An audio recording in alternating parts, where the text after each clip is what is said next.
Somebody told me that you felt the same way since we went. Why won't you give me a call? We'll ride on those waves again. California, and I can wait through a storm, 'cause without you it wouldn't be the same. Last night I was dreaming out loud. California sun was making my eyes dry. Can we still make it happen? It's worth a try. Oh, and I might keep on dreaming out loud. It's a beautiful life staying under blue skies. And next year in the winter, let's give it a try. I'll keep on dreaming out loud tonight. Yeah, I'll be dreaming out loud tonight.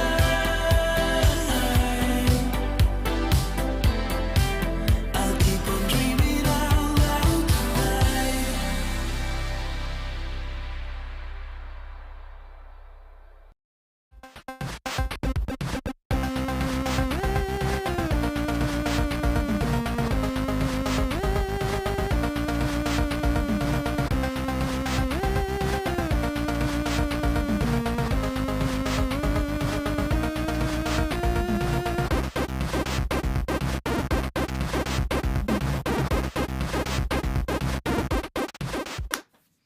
Welcome, everybody. Check this out. This is something that I remember being trained on when I was a real estate agent. And Keller Williams did a really great job of training on this. They called it something else. This is their Millionaire Pyramid, but really comes down to, in our world, this is my interpretation of that Millionaire Triangle, right? Because we start out with that thought in our head, we want to make $1 million, right? I want to make $1 million, but until you do that, you're just living off of faith. That is your fuel. Your fuel is your faith that you can make $1 million a year. But we really don't want to make $1 million because there's expenses in there, right? We want to collect $1 million from making sure that we're building wealth, and then our money is making money for us. But we start here. We start at the bottom when we're just getting started, whether you have $100 in your bank account, whether you have $1,000, $100,000, whatever it is.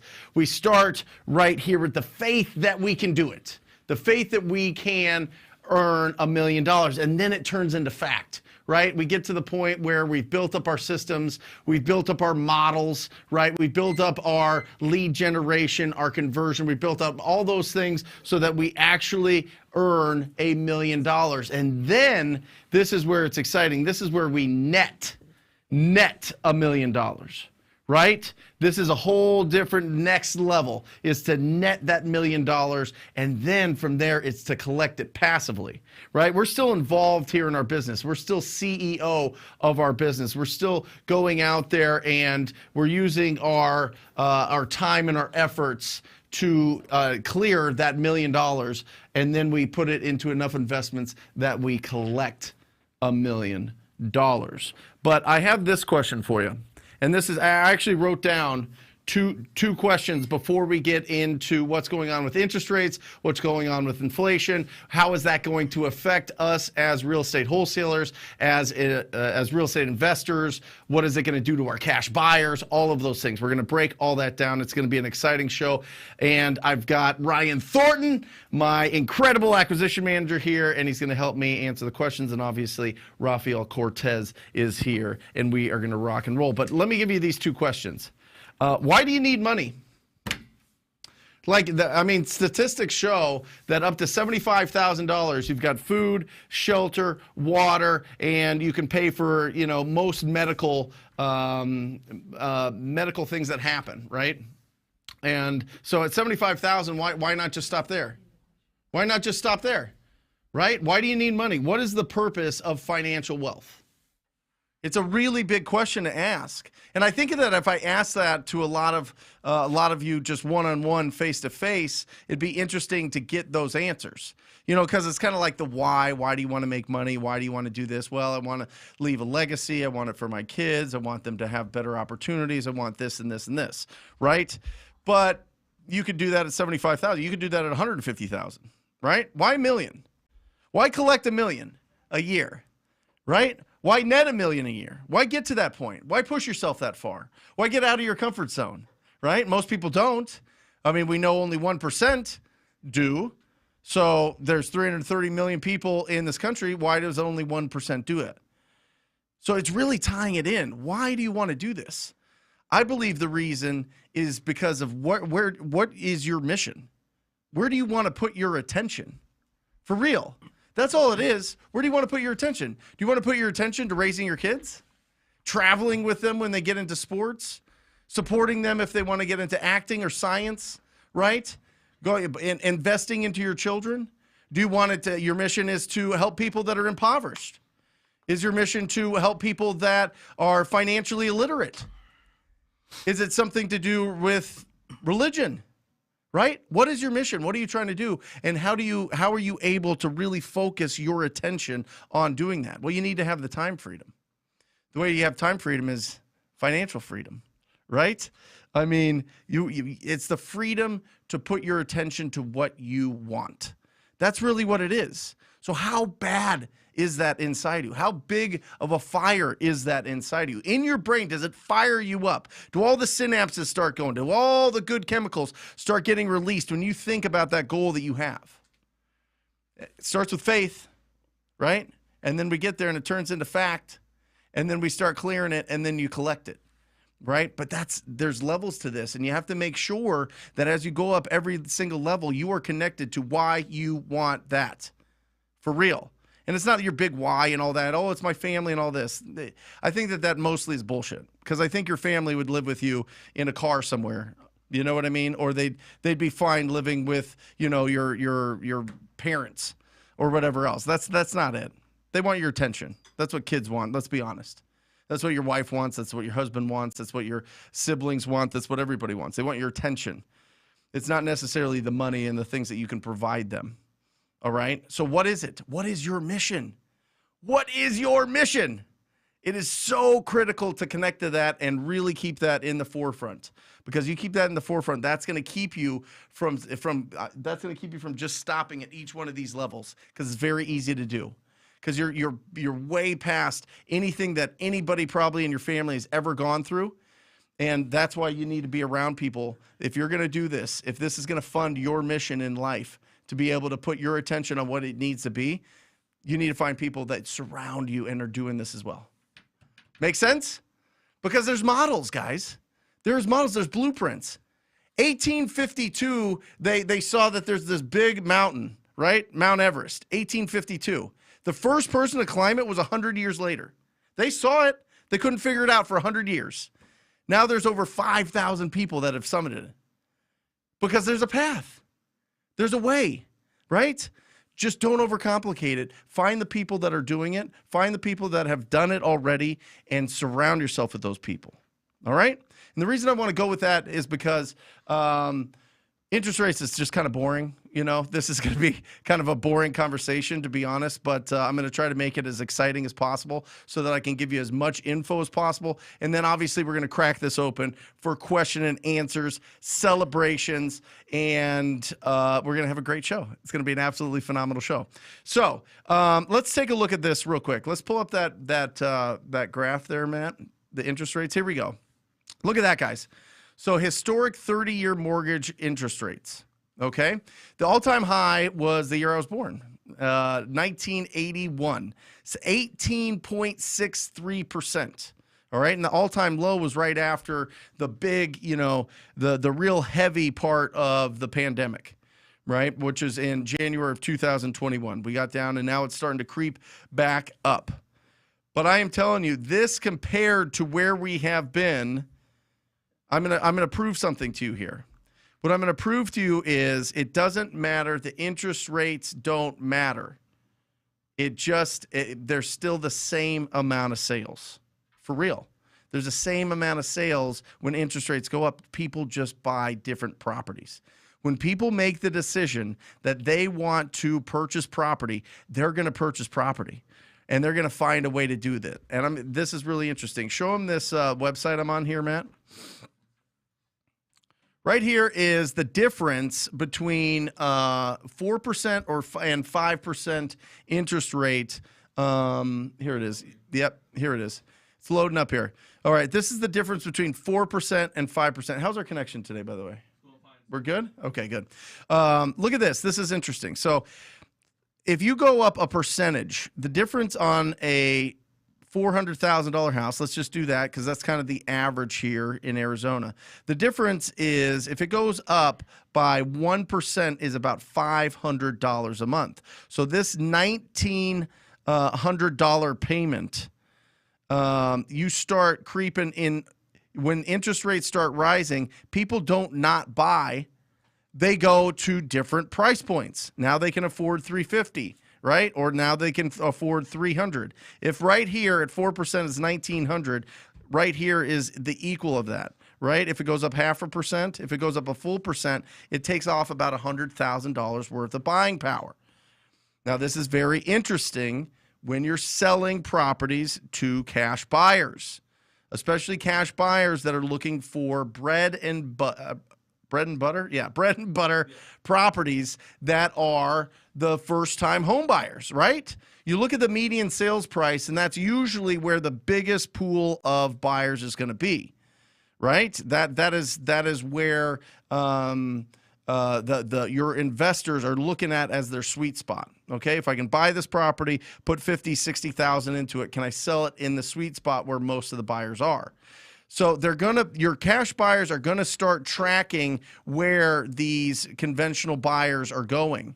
It might lower down a little bit, all right? But the fact is this, there's still the same amount of property sold. It just depends on what people are buying, right? So the reason we're here is because of this. Because of this number right here.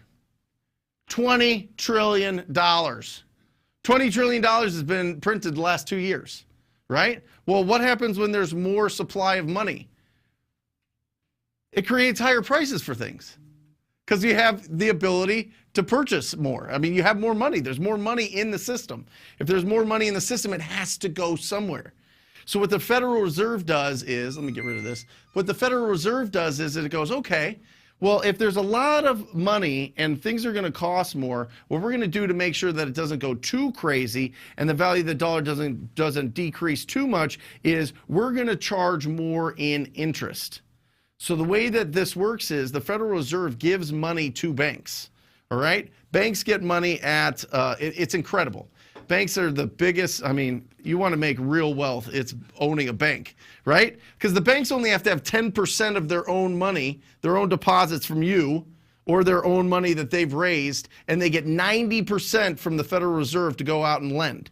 Then they lend it at the percentage that the Federal Reserve has, and then they add on top of it what the consumers pay so that they make the arbitrage, they make the difference. So when there's a lot more money, the government's like, okay, we got to make sure that things don't go too crazy. Let's increase interest rates so more money goes to savings accounts versus spending, because you'll see that all the bonds, all of the even savings accounts at your regular bank, Bank of America, Chase, whatever, they're going to start getting higher percentages in returns as opposed to negative, essentially. And so they encourage you to save and to stop spending. And then they encourage, and then the banks get paid more. The banks get more money. If you look at the total amount that the banks get when interest rates go up, it is significant. So the banks just start piling up this money, start hoovering it up, start taking this $20 trillion, start collecting it themselves, start pulling it in, right? And now it's off the streets, and now prices don't go bananas. And that's what happens in a capitalistic society. Right? That's what happens in a free market, is when they print a ton of money, it has to go back to the bank. They got to get it off the streets at some point so that it's not, everything doesn't cost $50. You know what I mean? I was joking the other day. I had a protein shake yesterday. It was $15. Like for protein shake that like a year ago was like 7. It's crazy. It's absolutely crazy. So listen, to make it simple, interest rates go up. Watch what your cash buyers are buying. That's it. That's what it comes down to. If you're a pure wholesaler, watch what your cash buyers are telling you. You need to have conversations with them right now that says, listen, how is interest rates rising affecting what you're buying? And then start finding those properties that they want, because that's the only difference. That's really the only thing. This isn't going to crash the market. Go look at 1981, 18% interest. They're not going to go there. It's just not set up that way. There's going to be a lot of property sold. People still want to buy, and they're just going to buy less of a house. That's it. It's just going to move. It's just going to move their price point and their buying power, because we are not a price society. We are a payment society. All right? Awesome. Ryan, get up here. What? Come here. Ryan Thornton, everybody. Acquisition right here. Swing that microphone around. Raphael, what do you think? Give me some thoughts on that. I have a couple of things that kind of pop to mind. Right, we have that $75,000 number for joy and happiness, but just considering inflation, where we're going, like the amount is 7%, right? The documented amount, but in reality, when you look at the stuff like the consumables that we actually we actually jump on, I mean, it's more like 14, 15. So it's getting up there, right? Like the reality is that we have to come in. Yeah, exactly. Okay. So on certain things, and then the reality is that we have to take action. We have to come in and then handle some of that and take in assume the responsibility of it. So that's just one of those interesting things to watch. Like the real consumables, the what do you call them? The commodities. Yep. Like how is that affecting the stuff that we're getting? And I think it makes perfect sense. You don't run out of buyers. You run out of just the buyer pools where they're tapping into. They get smaller, and you have to adjust. Love it. So yeah. So Ryan, every single day you're talking to our leads, you're doing the lead follow-up. What is the conversation on the front lines with all of the leads that you're talking to, with all the property owners that you're talking to? Are they saying, oh no, we got to sell before it crashes? Are they saying, you know what, the market's still great? Like, where is the mentality of the actual sellers right now? No one knows. Everybody looks at it, and they watch the news, and they're reading articles, and everybody has their 2 cents about what the economy is going to do and what interests are going to do to selling and buying, but nobody really knows. Yeah. And so it's just a matter of having a conversation with them and going, well, let's forget all of that. Where are you at in your process of wanting to sell? Do you want to sell, or are you wanting to hang on to it? Okay, you want to sell. Okay, none of that matters. Mm-hmm. Let's try to work on the numbers and the terms and the things that work for you. And so I think people get lost in the conversation, right, and they don't really understand. And so I try not to even get involved with it, because it convolutes the whole process. It's either they want to sell or they don't. That's it. So you don't want to add things to the conversation. It's like, hey, yep, a lot of this is happening, but it doesn't affect you. Yeah. So let's kind of get to the nitty-gritty of what's going to help you out going forward. So yeah, I mean, it's having those conversations and seeing if they actually want to sell is critical. Right. We talk about it. That is what a lead is. Like, anybody could just want an offer, but do they actually want to sell? Have they made the decision? How are you finding out if they've made the decision to sell, and if you're actually talking to a lead, or you're just talking to somebody that's just kind of playing the game to try to get a value out of you, or just to kind of just maybe entertain themselves? I like to ask how long they've been in the process of wanting to sell. Ooh, say that. So how do you ask that? How long? So how long have you been wanting to sell, and what research have you done? Right. That's essentially how it plays out. And then what research have you done? What research have you done? How does that help? So everybody wants to know the value of their home, right? Yeah. So how do they do that? The normal person just Zillow, right, or Redfin, or whatever website you're looking at, and they look at that, and they look at the estimated number, and that's it. And so I like to know, what research have you done? Oh, well, Zillow says this. Okay, all right. Do you understand what that means? And you start asking some of these questions to kind of try to feel out what research they've actually done and where their head is at as far as the value goes. That's huge, because really what you're doing is we're pre-qualifying, right? condition, timeline, motivation, price. That's fantastic. I think the timeline is the one that says I made the decision that I'm going to sell this property to somebody. Right? Right. I mean, that's their timeline. How long have you been thinking about it? That's the question. How long have you Right? been And what research have you done? You're basically going timeline, price Essentially, yeah. in one question. Yep. Right? Yep. And how do they answer you, or are they playing?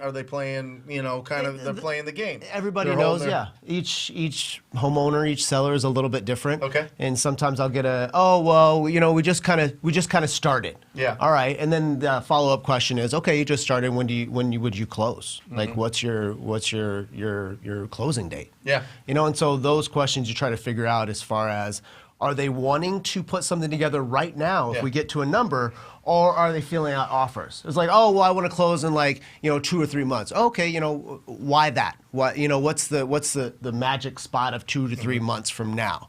If we get to a number that is comfortable for you, would you want to close sooner, or is that 3-month kind of date, for a reason? Oh, well, I'm trying to fill out. I just want to get an idea of where the market's at and, whatever. And so all of those questions are really important, because you don't want to just throw numbers at them, because 3 months from now is a long time. Yeah. And that's a long time for them to use your number to figure out what the true value of the home is. Well, and I sometimes they just won't open up. Sometimes you have to throw it out there, the way that we work, typically we can close in 30 days. If I got your money in 30 days, would that work for you? And I like your approach first of asking them, because I think you're going to get a more pure answer that way. But if they're not going to give it to you because whatever, they're holding off and they're trying to play the game a little bit, or they're old school and they're kind of trying to ask you questions and you're trying to. Yeah. So you got to give it up to them, because when you volunteer things like that, they'll reciprocate. For real. Now you want to go and you want to talk about them, and you want to see you want that purity of understanding. What is your plan here? What is your goal with this property, right? And try to draw that out of them. But if not, then you're going to have to get, okay, well, let us, a lot of people, I think, go into it and go, hey, listen, this is what we do. We're cash as is. We can close in 30 days. What price do you want?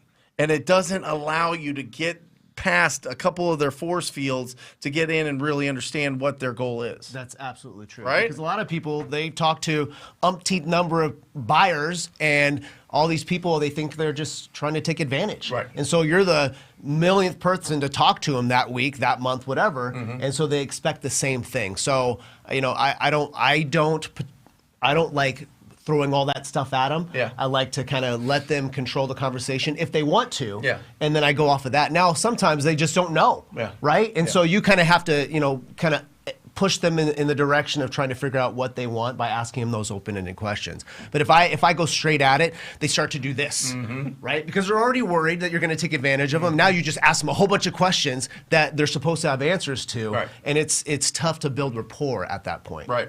Right. Love it. Guys, if you guys are getting value out of this, hit that like button. It's right there. I know you see it. It's right there on your phone. It's right there on your computer, whatever it is. Hit that like button. It just does amazing things to the algorithm for us, and it helps us build the community here. And bigger community, the more amazing people we get to talk to, bring into, and squad up with. So make sure that you do that. Make sure that you're putting in the comments where you're doing business. Make sure that you're putting in the comments any success that you've had over the week and any questions that you have. And I want to challenge you guys here.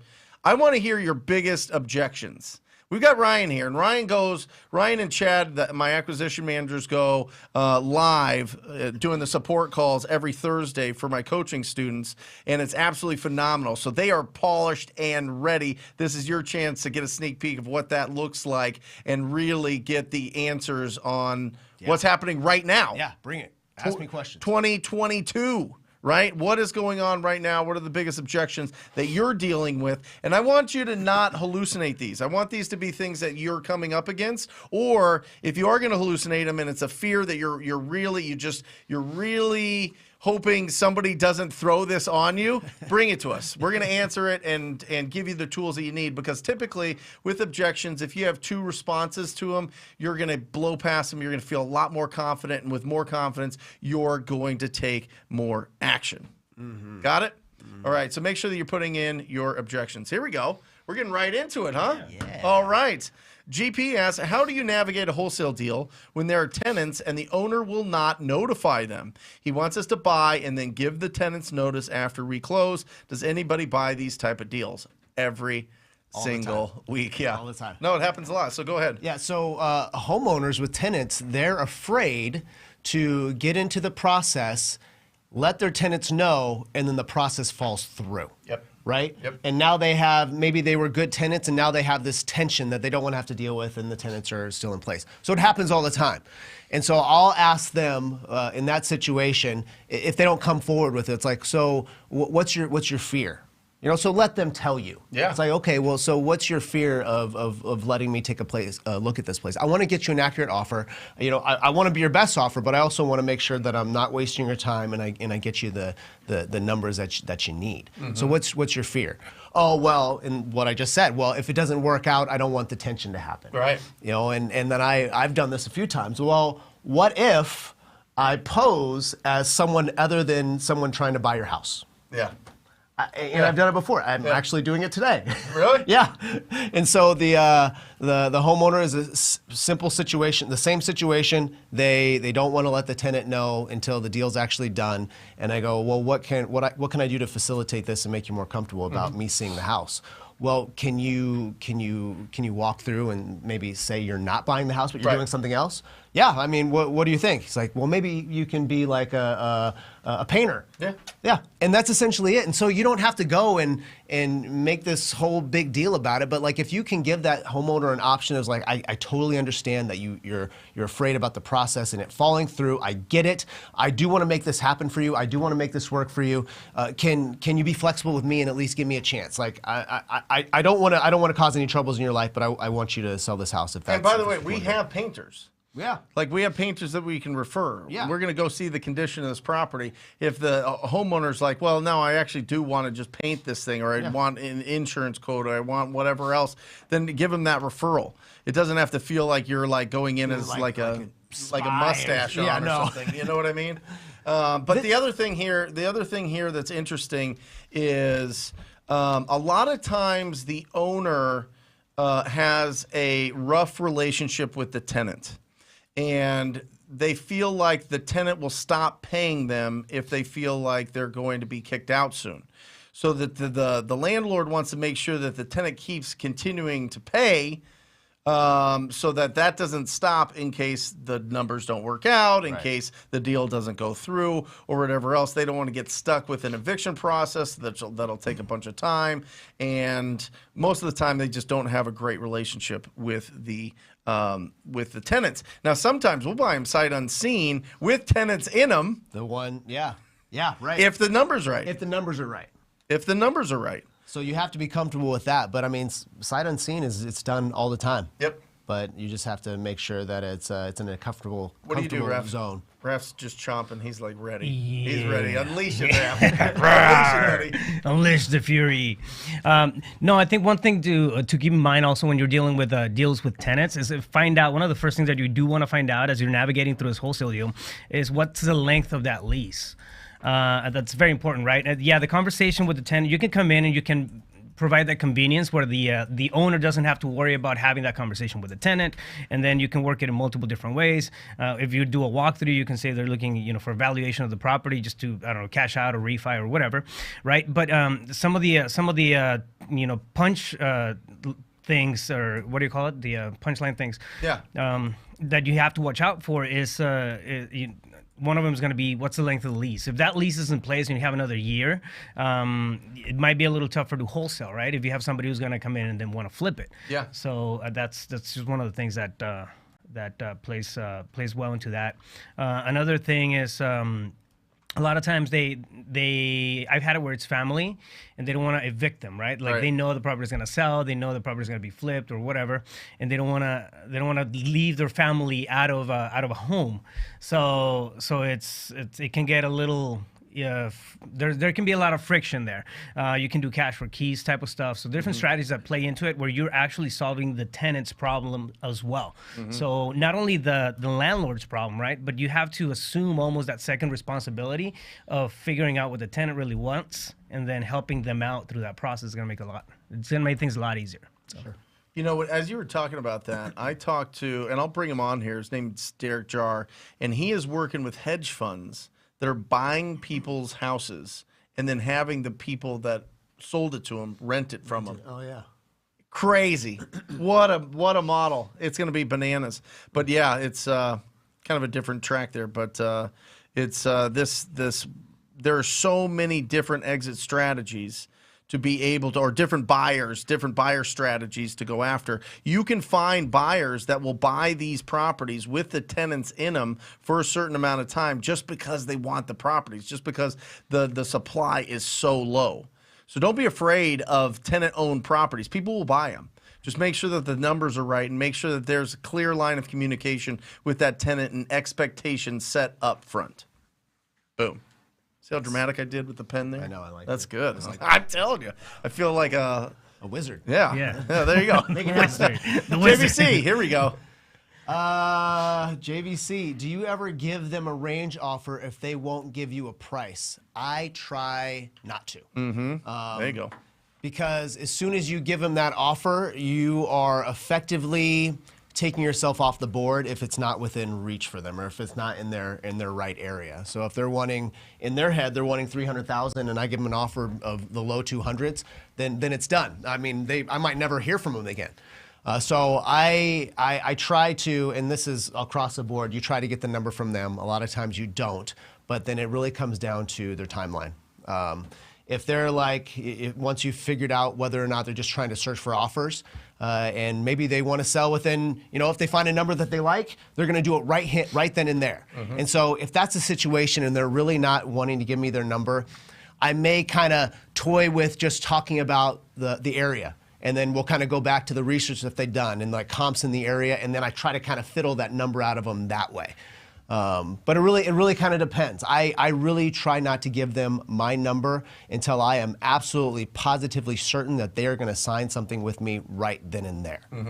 Because it's, Do you do it to pre-qualify? Do you get it to see if we're even close, or are you just looking for timeline and get into the nitty-gritty, face to face, or if they live out of state when it gets down to negotiating the offer? It's always about time. Yeah. It really is. Yeah. I mean, if they just want a number, they want a number. That's it. Well, if you don't give me a number, then I'm not, this conversation's over. Situation like that, okay, all right. Well, if I give you a number, Mr. Seller, are you wanting to put pen to paper? Are you wanting to work with me? Is this something that we can go forward with? Well, I don't know. Whatever it is. It depends on the price. It depends on the That's what price. they Yeah, say, yeah. right. And so, situations like that, maybe I will give them kind of a range. But a lot of times I really want to figure out whether or not they'll do it right then and there. And if they are, then yeah, cool. Yeah, we'll talk about numbers. What's your goal with it? What's your goal How with the long have property? you been thinking about it, and then what research have you done? And what research have you done? Guys, those are 3 questions. You put that in your toolbox, and you are just next level. I'm telling you. What's your goal with the property, right? How long have you been thinking about selling, and what research have you done? Incredible. Those 3 things right there. Open-ended questions. That's going to set you apart. Yep. That is going to set you apart. Plus, it's going to let that conversation breathe. The more that conversation, the longer it goes, the more that they start like trusting you and opening up and really letting you know what they want to do and what their expectations are. Right. And that's when you get big deals. One tip for negotiation, right? Anytime you concede to something, try to get something in return. For example, like in that scenario, right? Like, okay, yeah, I'm gonna give you a range, but it's one thing that you can get back is an agreement for like a subject to interior inspection, right? I mean, we can be anywhere from $75,000 to $100,000, but it would be subject to interior inspection, something like that. So anytime you concede to something, try to get something back. Don't just give out. Okay, give your range and it's it's a free thing. Like no, think about it as and this is like old school negotiation 101. They call them gambits, right? Yeah. Negotiation. But anytime you give something out to the seller in conversation, try to get something back for it. Love it. Yeah, perfect.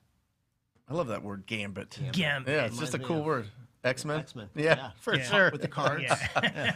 Richard, hi, Brent. I'm in Dallas. What do you do about a seller who has a relative in the house paying no rent? This is beautiful. This is hitting on what Raf just said. Thanks for pulling this up, Alejandro. I mean, this happens. I mean, we deal with it on a regular basis, and so it's basically, and it's a very sensitive and emotional situation, right? Most times, depending on how long they've been in there and how long they haven't been paying rent. But you ask the seller, well, what can I do to help? Yeah. You know, what are your plans? You know, so you have options. Have you thought about what they might be? You know, so you're asking those questions. Like, this couldn't have been the first time that they've thought about it. Yeah. They didn't just like call me up or I get a hold of them and they're like, oh yeah, no, by the way, I have this. I have no idea what I'm doing. You know, they thought about it. And so you kind of want to get an idea of where they're at in that process. So how long have you been thinking about selling? And then it just kind of gets into, okay, well, you know, kind of tell me your issue. You know, how long have they haven't been paying rent? You know, are they on a lease? You know, so you're asking all these questions to try to validate what type of position they're really in. And so a woman that we're dealing with right now, she has a son that lives in her current house, and then a granddaughter and a boyfriend and great-granddaughter who lives in a guest house. Haven't been paying rent for 3 months or so. She's an old lady. She's tired of dealing with it. And so I asked her, well, what do you want to do? Well, I'm going to go through the eviction process. Okay, what do you know about the eviction process? You know, do you know what that's like? Do you know what it entails? Great. Yep. You know, and so you kind of get an idea of where they're at. It's like, well, because everybody knows the word eviction, but nobody really knows what the process means and the timeline and all those things. And costs.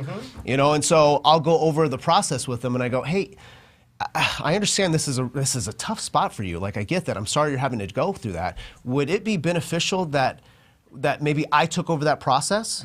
Well, what do you mean?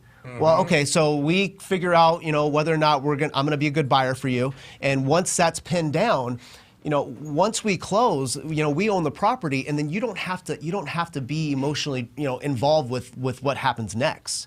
You know, you get your funds you need for X, Y, and Z, and then we can cover, you know, what's going to happen once we close and your family members. Now, and I'll also say, it's like, listen, we don't like putting people on the street. That's never our goal. We do not want to do that. And so I help them try to find their next place. I'll talk about what their specs are, what their budget is, credit score for renting. So all of these things can go into place to make sure that they end up on their feet. Now, I can't promise that, but I at least try to go through the motions and make it as easy as possible for them. You know, so are you a resource? Are you there to service and help this person? You know, and once they see that, then it becomes I guess less of a burden, and they know that they have support for the whole process that is just terrible to begin with. Yeah, Richard, you have to find out if they've made the decision to sell. So I love asking the question, if you don't sell this property, what will happen?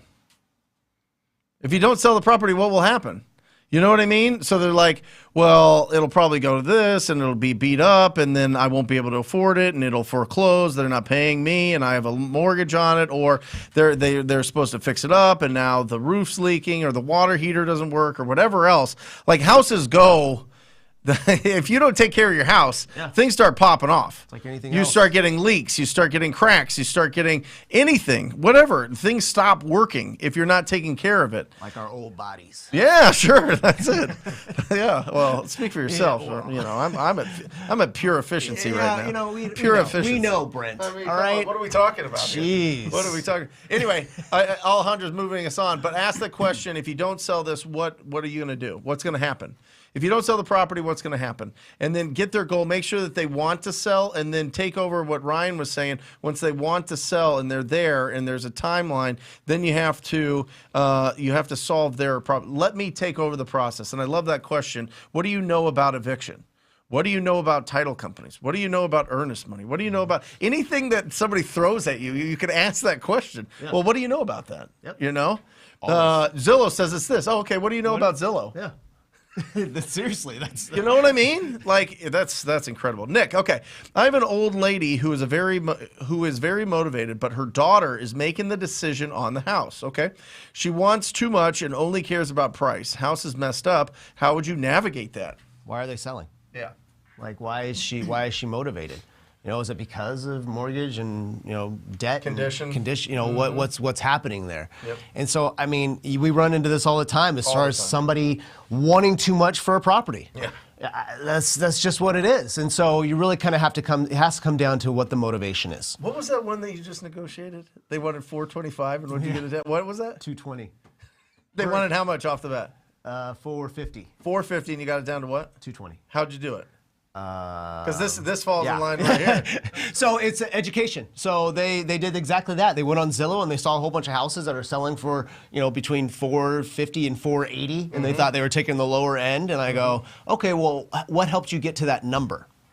And then they go, oh, well, I looked at Zillow or I looked on the internet and whatever. And I go, okay, do you understand how we assess value of property? And then it's just education at that point. Okay, well, those houses, this house was, 2,100 square feet, yours is 14, and so you just kind of go down the list as far as how their house is not an apples to apples with the house next door. Right. And so kind of talking through that, and 2 appointments later, it figured out. Because everybody has a delusion of grandeur number, right? Sure. And then they have a number that they're maybe okay with. And so they're maybe okay with number was 270. Yeah. But I wasn't okay with that. So Right. it's just education for someone like that. And if they're rational and actually motivated, then they'll come to an Has understanding. Jeremy sold it yet? Yeah, 314. And what'd you get it for? 220. What's that, 94,000? He just sold it today. Yeah. Is that what he's texting me about? I probably. I think Brent, he we has- need a bell. We need a bell. All right, let's go. That's definitely a bell. Boom. Yeah. But Nick, people who are asking too much, you have to understand why. Why are they asking too much? Is that because the mortgage is that? They took out a refinance and took out cash? What's the reasoning for too much? Is it because they Zillowed it and had a delusion of what it might actually be worth? So you kind of have to get down to what the real true...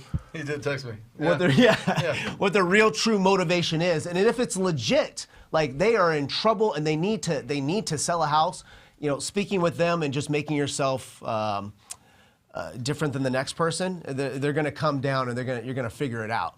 But if they have no real motivation other than mom or homeowner wants to sell, you can't change people's minds. Yeah. They want $50,000, $60,000 over what it's actually worth, and they're not budging on the price, and that's something you just move on from. Nick, if you don't sell it for that price, what will happen? That's the question I'd ask him.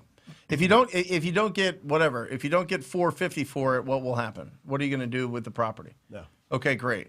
All right, well, let's look at this, what we can do based on the condition, and then just start hitting them with facts. Yeah. But I would just ask, what would you do if you don't get that price? I think that's a very reasonable question, and I think if you say it right, your tone is going to really set that off, whether you're going to offend them or whether it's a reasonable question. If you're like, well, what are you going to do if you don't get that price? Yeah. Right? Like calm it back down, use your tone as a tool, and just ask them, well, if you don't sell it for that price, what are you gonna do with the property? What's your next step? Yeah, what's the next move? Yeah. Yep. There you go. Woo, we're cranking. These are some great questions today. Serious. This is good stuff. Kenny's pumped. He's gonna chop this up. He's gonna put it on all the Instagrams and all the TikToks. It's going to be great. There we go. Teresa, hi, Brent. 2 quick questions. How can I go about asking buyers to back me up when it comes to the sellers asking about verification? And do you have any students wholesaling from London, UK? Are you in London? London? Teresa? I might. I might have some students from London. I would have to... nothing's popping to my head, so I'm going to say probably no. But some people don't tell me. Some people just are there. Yeah. So number one is how can I go about asking buyers to back you up? One is come to build that relationship. Right? Come to an arrangement with them that says, listen, I'm going to go out there and I'm going to find the best deals in the marketplace. All right? When I find these deals, will you be my partner on it, my financial partner, to be able to close on these deals? All right? Because there's going to be, once you have that power, once you know that you can close on every property that you put under contract, you feel so much more confident. There's so much more confidence there. So everybody, whether you're starting out and never done a deal, you need to have conversations with somebody in the markets that you're in that is going to be your financial backer so that you can close on them. And I'm telling you, there's so much money out there right now. And it's not even like they have to have the full purchase price. They can just have the 20, 30% down and get the hard money loan for the rest. So just have that. It's a win-win. People want to find the opportunities, but they don't want to work too hard to find those opportunities. They want you to work hard. They want you to bring it to the table. They'll bring the money to the table. So that's the win-win relationship there, Teresa. There you go. Let us know if you're in London. That's awesome. Yeah. The whole tone of that question changed as soon as I read London. Huh? Like your name got replaced with mate. Hi, mate. Hello, mate. Yeah. G. Carlos asked, That was a horrible joke. what do you think? That was bad.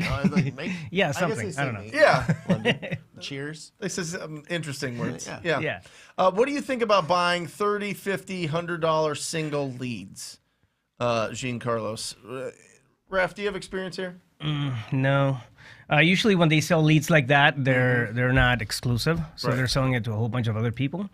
I've always believed more in just sourcing, going straight to sourcing the leads. So here's the thing. I would, if you want to test it out, you can. I would set a certain budget. I would set maybe $500 if you have it. If they're at $50 or $100, so that's 5 or 10 leads. And then from there, just test it out and just see what the quality is. Yeah. And I would ask whoever is selling those leads, what's your average amount of leads that people get to close a deal? And what's their average deal size? If they don't know the answers to those two questions, they are robbing you. They are robbing you. They're just selling you leads that they generate for nothing. And by the way, Jean Carlos, most of those leads that are 50, 30, 50, 100, in our experience, because we kind of messed with this a little bit with that guy up in northern Arizona that was buying those leads, they're in rural areas. The only way that you can get, and most of them are pay-per-click, right? These are internet leads, and they go into outskirt areas where nobody's marketing to, and they start, doing their Google ads in there because it costs them $1 or $2, and then they get a lead and send it in. The question is it in an area where there's cash buyers, right? And somebody wants that deal. Is it an area that you understand the values of the properties? And are you able to get to these properties or have somebody boots on the ground go on these appointments? Yeah. I mean, you 30 minutes off road to. Oh yeah. I mean, you had to drive up to Flagstaff yesterday, and you weren't happy about it. So it's 2 hours. No, I'm in New York. I'm not in London yet, but I will be one point next year for a significant amount of time. So I just want to make sure I can continue to successfully wholesale from there. 100%, Teresa. Yeah. I've got David out in Nigeria. He just closed a deal that we helped him sell in Houston. Fantastic. We've got an incredible amount of high performers out of Israel. Yeah. We've got Australia. We've got the Philippines, Germany. I mean, all of those. Yeah. Listen, this world is so connected, and this thing is our portal. So use this thing and you win. I wouldn't let that stop you. Not at all, Teresa. You got this. Linda, I found a seller. The seller called me and he wants to sell his sixplex, but he does not want to give his address. Plus, he's asking for proof of funds before anyone sees the property. What do I do? Move on. Yeah. So what's his reasoning for not giving the address? How could you possibly give him an accurate number if you don't know what the place is? So yeah, There's no motivation, Linda. there's none. Yeah. So if there's no motivation, there's no problem. If there's no problem, then why would they trade speed and convenience for potential equity in their property?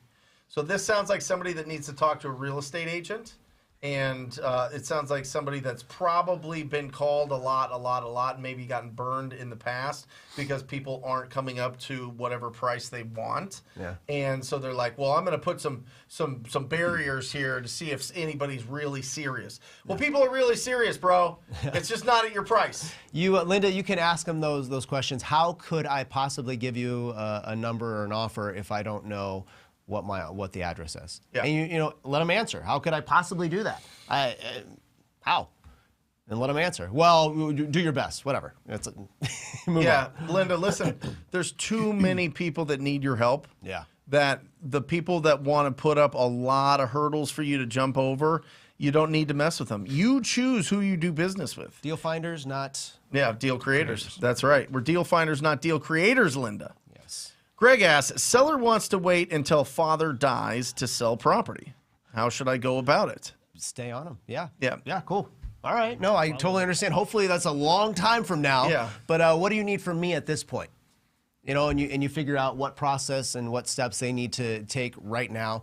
Do not give numbers by any means, but you can absolutely keep following up with him and building rapport, and maybe go see the house if it's close by, maybe get pictures, whatever you need to do to kind of set that foundation and that relationship.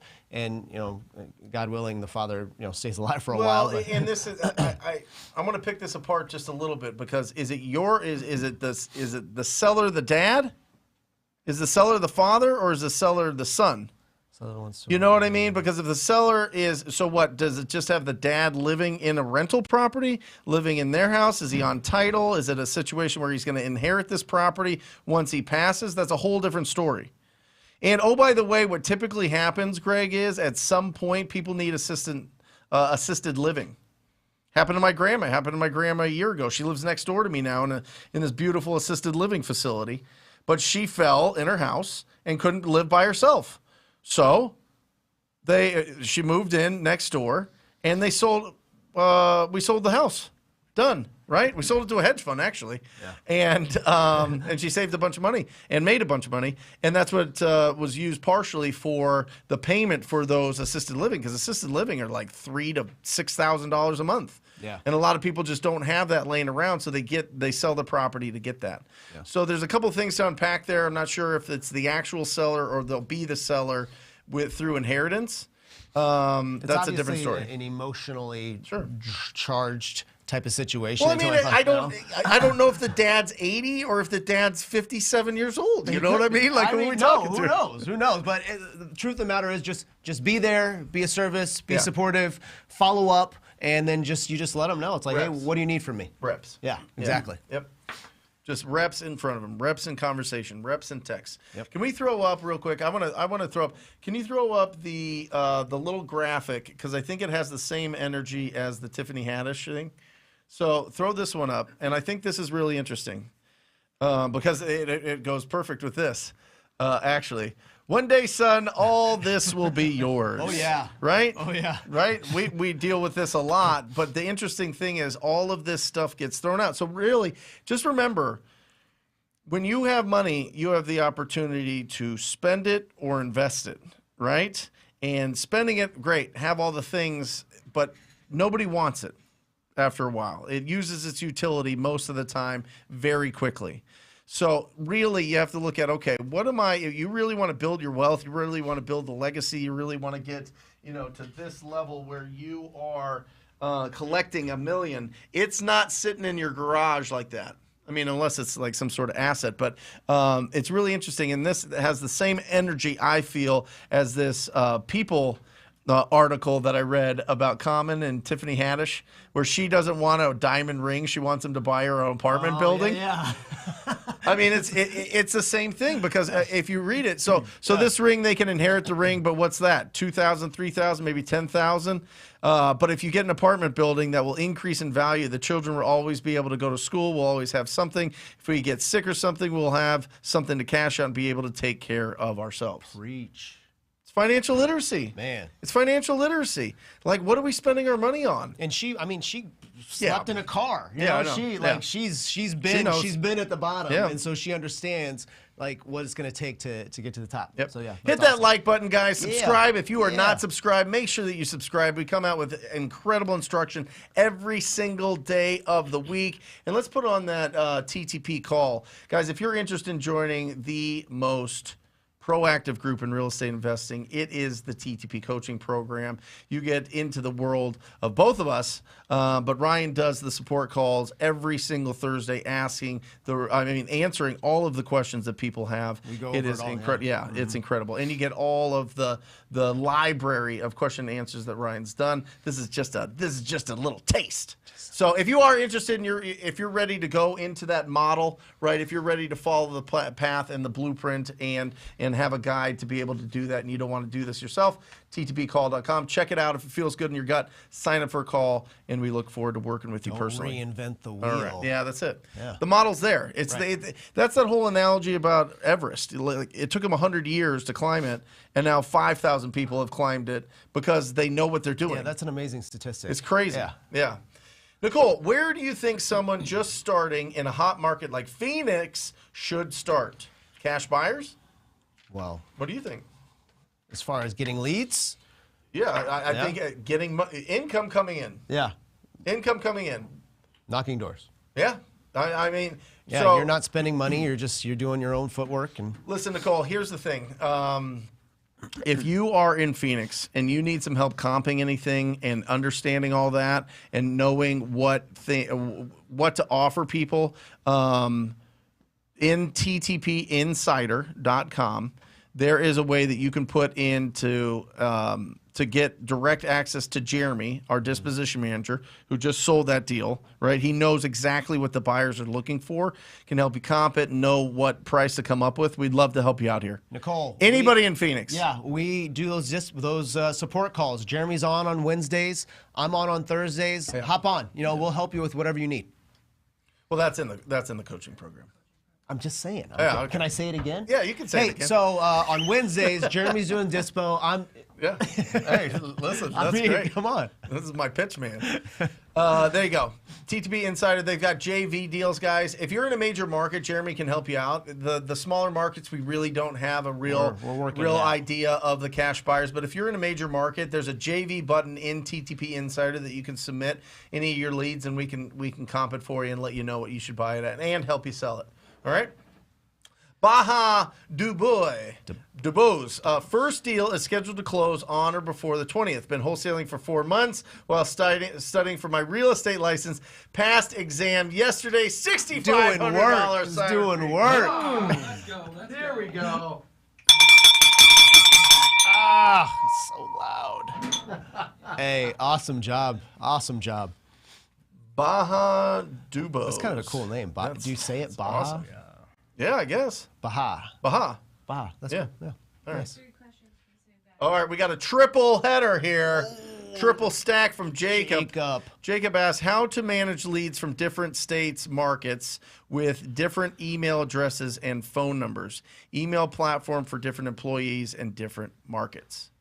I mean, you should see Jackie's tabs on her computer. Well, she does support calls on Mondays. No. Anyway, she really does. But anyway, Jacob, sorry. We'll stop pitching. How to manage your leads from different states and markets. First of all, I'd be curious to know what is your CRM. Yeah. All right. CRMs are designed, and Ryan will attest to this, to give you the tasks for everybody to hit that day. If people don't know what they're supposed to do that day, it's not going to happen. It'll slip through the cracks. You're going to just play. It's going to be here and there. It's going to be all over the place. So setting goals for yourself at the beginning. 100%. Yeah. Be clear. When you're clear, then you know what you can do, what you have to do that day, right? Anyway, so make sure that you have something that's setting the tasks. With different email addresses and phone numbers, we don't have different email addresses, unless you have like state-specific or city-specific emails, then yeah, you can spend the money on Gmail to get, whatever, Jacob at Denver real estate investor or something, whatever. Whatever it is specific, if you do that. If not, just make it broad, home buyer. And you can use that across the board. Yeah. Phone numbers are a little bit different because you're wanting these people to answer the phone, and so sometimes you're not. If you're in I would Denver, go to CallRail. CallRail, yeah. I would go to CallRail and get a number, callrail.com, and get a number with the area code. Yeah. Yeah, for sure. There you go. What's the second one? Go ahead. When you're managing leads from different places, you gotta centralize everything. You're not, we're not franchises, right? So we're a single operation. You can be tapping into different states, different markets. You still got to funnel everything to one single place. So if you want to divide like stuff like states and markets and whatever, I mean, do it via tags. Do it. I mean, there's a lot of most CRMs have something in them that you can segment. But yeah, don't make it too complicated. Just everything funnel it into the same place. Otherwise, you're gonna a lot of stuff is gonna fall through the cracks. Yeah. But funnel it into the same place and then just organize it via tags. Do it that way. If you want to get like they just said. If you want to get numbers for specific area codes, go to CallRail. That's super simple. And then just have a broad, even a Gmail account, like a regular Gmail account for your employees works where you're not adding overhead to it, right? For example, Raphael at cashoffer@gmail.com. Right. So something like that. But keep it simple, keep it centralized. Now, if people aren't, spending money for CRM, I mean, Excel, right? Is that something that people are using when they're new to this? Yeah. They have different tabs for each market that they're Wow, how they're many investing times in? can I bring my accordion Yeah. CRM? I mean- Or yeah, there you go. That's the beauty. You know, and then you first keep $1 million right here. Smells like $1 million too. I'll tell you that. Yeah, that's real nice. you keep it there just for that, right? I do. I know you I do. really do. I keep it right there because Matt usually has to go into the closet to get it, and he's like, "Just keep it there." I'm like, all right. All right. Next question, Jacob. How to pay a real estate agent bonus fee per property they bring us legally as incentive? Let's answer that one first. Do it through title. So you want to have that on your assignment agreement. And just put it in the paperwork and have title deal with that. Just say, hey, listen, I need to give this agent whatever, $1,000 bonus on top of whatever they're making. Or if you're splitting the deal with them, say it's 50-50 or 70-30 or whatever it is, whatever arrangement that you have with that real estate agent to bring you that deal, just put it on the assignment fee, turn it into title and escrow. They handle the money. You're not paying them under the table. You're not paying, and you're going to have to pay them through their brokerage. All right, it goes to the brokerage, not that individual agent. Okay, with each deal, or does it have to be legally at the end of the month? Yeah, I would do it each deal for sure. Yeah, Jacob, each deal, do it through title. Have them handle all the money every time, or your closing attorney, depending on what state you're at. Some states are closing attorney states. Some of them are title. And the third one. How can I give my state contract already filled out to the listing agent, buyer agent? Can I sign it prior on DocuSign, or does agent have to send it from their account, etc.? Yeah, I don't know that. You're gonna have to. Yeah, I mean, yeah, great question, Jacob. It depends on if you have a buyer's agent or not. If it's just you sending in to properties that are listed, then just send them the offer. Just DocuSign it and send it to them. Yeah. You can get and typically if you're gonna be putting an offer on something that's on market, you need to use the realtor contract, because realtors will not know what other contracts are, nor will their broker allow them to use them. So yeah, send the offer. And what I would do, Jacob, if you're going to be doing deals on market with listing agents, I would put together a full package on every single offer. I would put together the purchase contract. I would put together whatever addendums that are required there, right? Like sometimes if the property was built before 1978, you need to do a lead-based paint addendum. If it's on septic, you got to do a septic addendum. If it's, there's a bunch of different ones around the country for the specific addendums. And then I would also put a proof of funds with it, and I would literally get a copy of an earnest check, whatever it is. Typically, it's going to be 1%, or just put $1,000, and I do a copy of the check. I do my proof of funds, purchase contract, and addendums. Send it in each time. If you don't want to do the addendums, now that I'm thinking about it, just to keep it simple, because they're going to send it to you once they accept it anyway, that's fine. But I would do purchase contract, proof of funds, and copy of the earnest, and that'll help you stand out from all the jamokes that are just going to be sending in 2-page contracts and be like, I'm an investor, I'll buy them all. You know what I mean? Set yourself apart. Yeah. Yep. Jamokes. Jamokes. Yeah. Have you heard that? One. No. Jamokes. No. Why do you look at me when you said that all the Yeah. time? Jamokes. What'd you call me? Well, you're going in with like you're getting stuff signed on like this. You're like, come on, we'll Yeah, just, pretty much, write. a napkin. We'll Like, write no, this it looks up, good. yeah. I'll send you something Let's later. just do it on the T-shirt. That's fine. I'm gonna do it on my notes section of my phone here. Hey, whatever it takes, man. Sometimes it's just getting that emotional Yeah. and kind of like commitment, and then you can kind of fill out the legal stuff. Lotto, are handwritten letters effective? Absolutely, Yes. brother. Yep. Yes. You have to be consistent with it, but they get opened, for sure. So just make sure that the issue with handwritten letters. One, they have robots now. Ballpoint Marketing does a great job with that. So you can check them out if you don't want to be writing it yourself. But a lot of people just get and just start writing it at night, to maybe 20, 30, 40 different addresses, and just send them out on a regular basis. Yeah. I mean, you and your wife or your kids or whoever can do that, or husband, I don't know, can start sending those out every single day.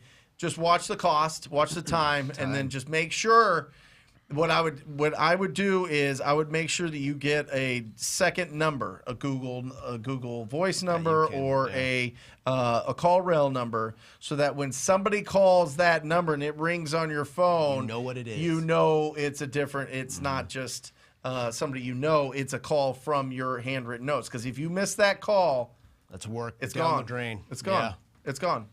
So, make a different ringtone for that number, and when that thing rings, you better answer it. This business is all about setting yourself apart because there's tons of people who are trying to buy the same house you're trying Sure. to buy. So what are you doing? What kind of work are you putting in to set yourself apart? And so I think handwritten letters, especially with like an older generation, which Yep. a lot of people are trying to buy, they appreciate it. Yep. The Real Honest Investor. I love that. Brent, have you done or looking to do any commercial property deals? Oh, Raph, you can slide in here. I think it's very, very, very interesting. The one thing you need to know about commercial properties is commercial brokers have been calling every single day, every single week, every single month, every single year for like their first 10 years in the business. All they do is cold call owners of properties and ask them if they're ready to sell it, ask them if they're looking to buy more. That's their whole business. Their whole business is cold calling and adding them to the database. Yeah. I mean, that's really what it is. So when you're going, you have to go aggressive as a buyer, and I would go after the ugliest commercial buildings that you possibly can. Raph?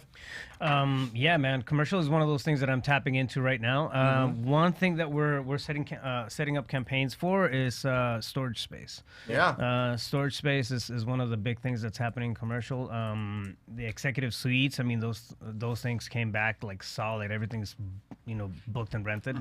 So yeah, it's just a different beast. Like in terms of even figuring out what to offer, how to run the numbers on that kind of stuff, cap rates and whatnot. But yeah, it's definitely one of those interesting industries that not everything translates apples to apples right away. Yep. Yeah, it's all about the income it can produce. Yeah, exactly. Yeah.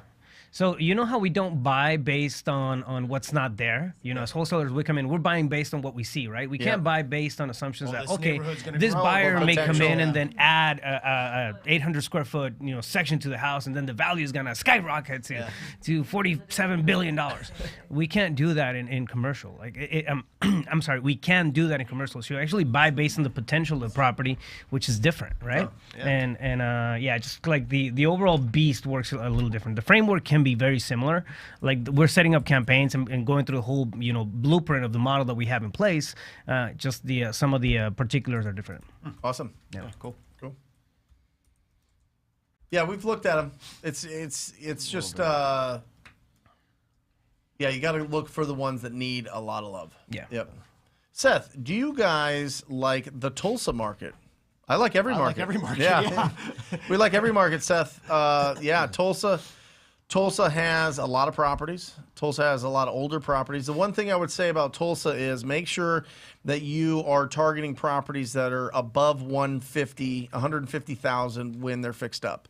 Because the issue is some properties in Tulsa are very, very, very low priced, and the fix-up cost eats up all potential profits, unless you're going to sell it to a turnkey rental. So I would reach out to any of the turnkey rental organizations. So what they do is they buy these properties at whatever, it really doesn't matter. They fix them up, they get tenants into them, and then they sell them to just people that don't want to mess with anything. They just want cash flow, so they don't really care about the price. The issue is it's a huge trap. I think turnkey rentals is a disaster if you have any kind of strategy in real estate investing, because people beat up those houses and then it's not worth anything and then you lose money and then it's just a vicious cycle.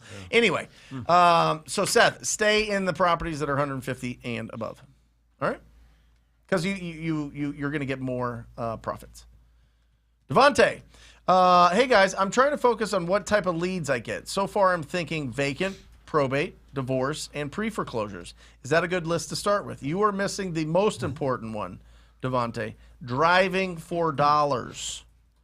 Driving for dollars. I am telling you, this is where 80% of people get their first deals. Is just ugly houses, big checks.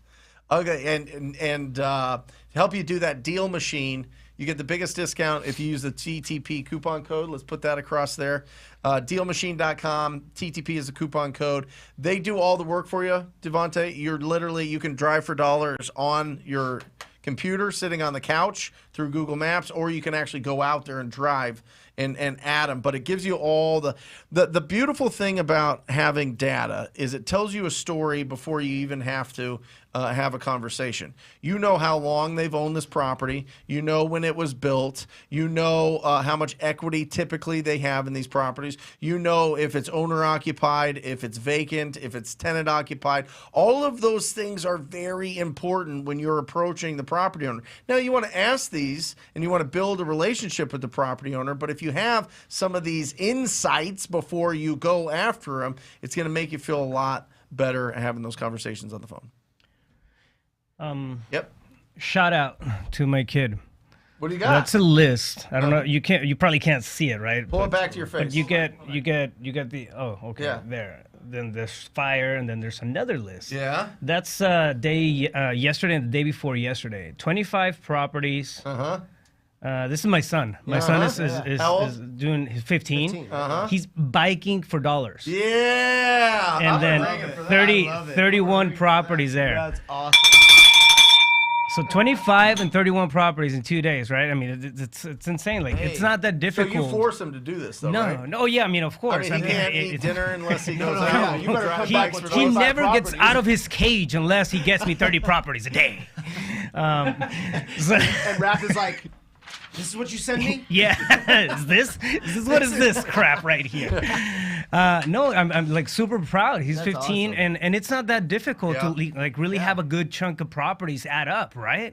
Yep. He's doing it with a bike. Yeah. Like he goes out there and then bikes. He's looking at just roofs. He's looking at this, physical distress. He's But looking. this He's. starts with conversations you have with him. It's weird. You know what I mean, though? Like, I mean, your kids are essentially mimicking what you do. Absolutely. You know, your work ethic, your motivation. Why are you motivated? Like, those things matter. And so you're Well, they having see those you conversations. working. They see you working. They see you working, and that's the experience that they see. And once you're in action, beautiful thing is, one, when you're in action, it makes you stop worrying about other things and makes you just focus on the task at hand.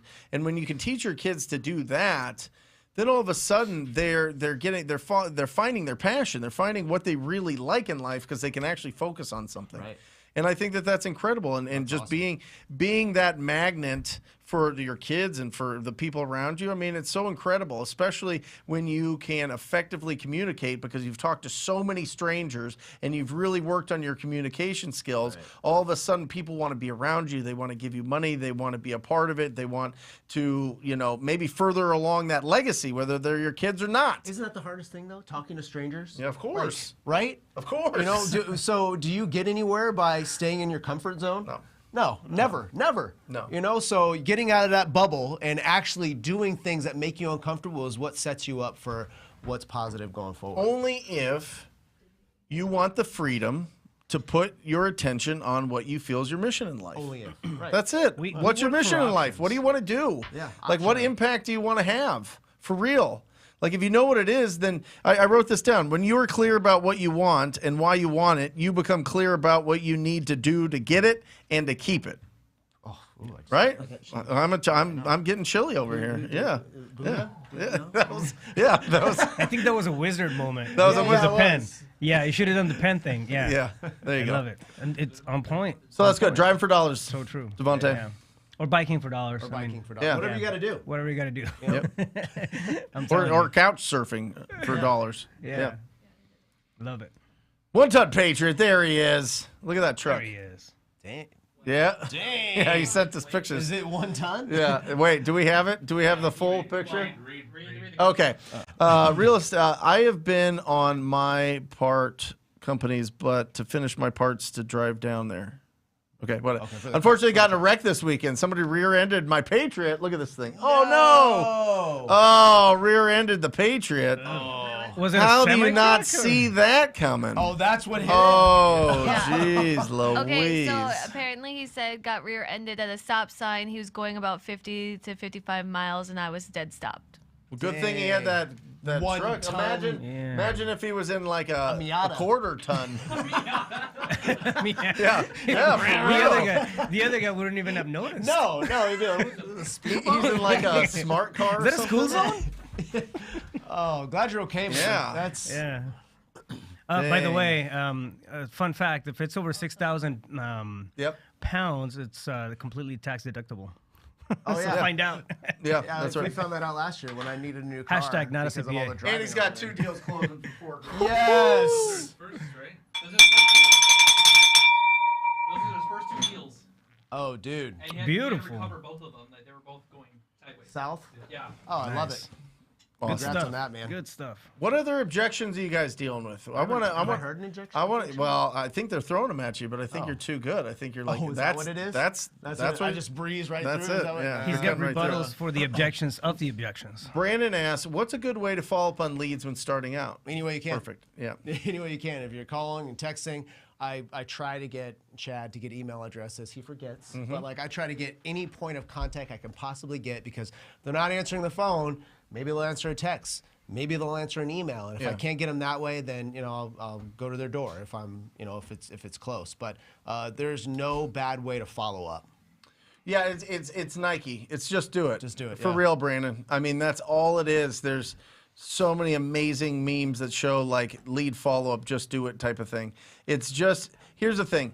Number one is you need to pre-qualify. So Yeah. you need to know who you're spending your time with, and you need to understand if they'll ever do business with you. If they're 3 months out, you don't want to be contacting them every day. Right. But if they're 2 weeks out, you want to be on them every step of the way until you have that pen to paper and that thing. Just remember, a lead is somebody that has made the decision to sell their property.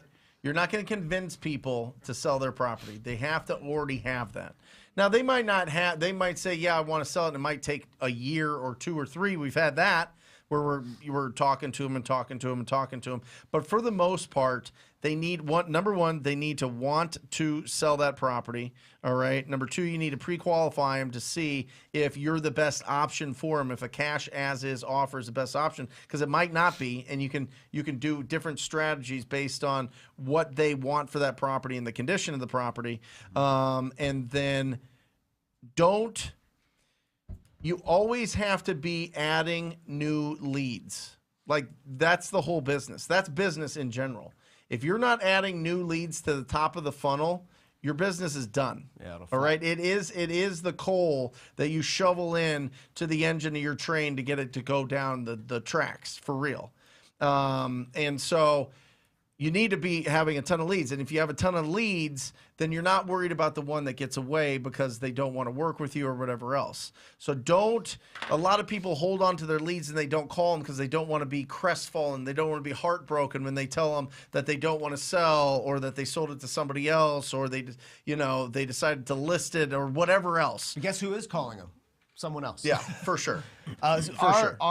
our lead follow up has not changed for the years we've been doing this. Whether you're starting out, whether you've been doing this for 5, 6, 10 years, it doesn't change. It's just another Nike. Just do it. You got to do it. follow up. You got to follow up. You got to follow up. You got to follow up. That's right. One thing that you always gotta do whenever you set up a follow up is get permission for the next contact. So if you have them on the phone, Brandon, just let them know. Okay, yeah, I understand. Might still be a little bit too soon. Is it all right if I give you a call in a couple of weeks? 90% of the time, if they're in your pipeline, they're gonna say, yeah, that's fine. I mean, it's not a hard commitment. It's a micro commitment.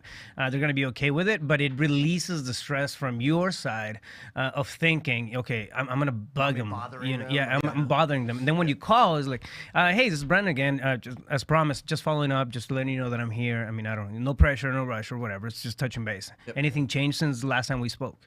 But get permission. So tee it up for that next conversation. It's going to help you a lot in terms of comfort for that follow-up call. And also, don't be afraid to kind of try to flip your mindset to being afraid of those tough conversations. If you call and they're like, oh, stop calling me, it's like, cool, hey, no big deal. And then you wipe it off and then you move on to the next one. But you want to hear that conversation. You want to hear that if they're really not interested, because then it's off your plate. You don't have to spend your time on it anymore, and you can move on to the things that'll work. I wish the trash can wasn't full because I would hold it as a prop.